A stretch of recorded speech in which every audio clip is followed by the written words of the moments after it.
No one entered the forest after sunset. They said it remembered everything it took.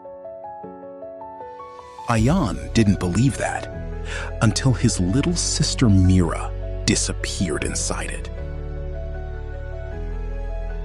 They searched for days, calling her name, but the forest gave nothing back.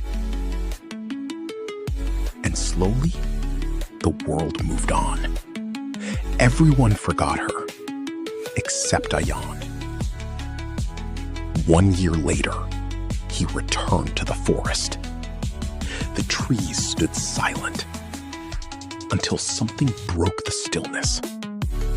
A voice, soft and familiar. She was there, but not the same. The forest had taken her, and it would not give her back. When he woke, something was missing. A feeling like losing someone he couldn't remember. But his heart remembered, even when his mind did not. So every day, he wrote a name he refused to lose.